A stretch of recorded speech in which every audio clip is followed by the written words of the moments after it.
সকাল সকাল এসে পড়লাম রান্না করব, কারণ গ্যাস থাকে না। তার কারণে আজকে সকালবেলায় রান্না শুরু করে দিলাম। আর গ্যাস না থাকলে যে খাবারটা রান্না করে ওই খাবারটা স্বাদ নষ্ট হয়ে যায়, খাবারটা খেতে একদমই ভালো লাগে না।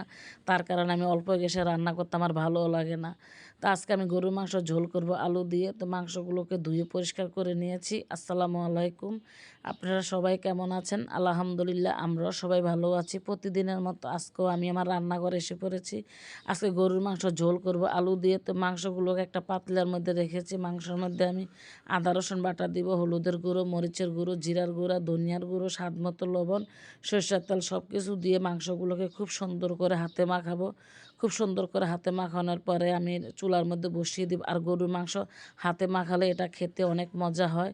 তা আমি চুলার মধ্যে বসিয়ে দিয়েছি। এখন একটু লাড়া দিব। এখন একটু লাড়া দেওয়ার পর আমি কিন্তু মাংসগুলোকে 3 থেকে 4 বার কষিয়ে নিয়েছি, কারণ গরুর মাংস যত কষাবেন খেয়ে ততই মজা পাবেন। আর গরুর মাংস কষানোর মধ্যে মজা বেশি।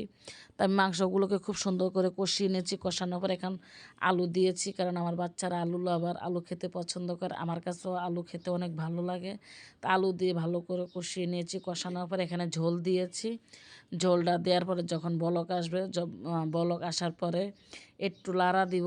একটু লাড়া বলক আসার পরে একটু লাড়া দিব। তারপর এখানে স্বাদ মতো লবণ দিব। স্বাদ মতো লবণ দেওয়ার পর যখন ঝোলটা একটু মাখা মাখা হবে তখন আমি ভাজা জিরার গুঁড়া দিব। ভাজা জিরার গুঁড়া তো অবশ্যই দিব। আর গরুর মাংসের মধ্যে একটু ঝোল রাখবো, কারণ এটা সাদা পোলাও দিয়ে খেতে হবে। সাদা পোলাও দিয়ে গরুর মাংস খেতে অনেক মজা। তা আমি জিরার গুঁড়া দিয়ে এখন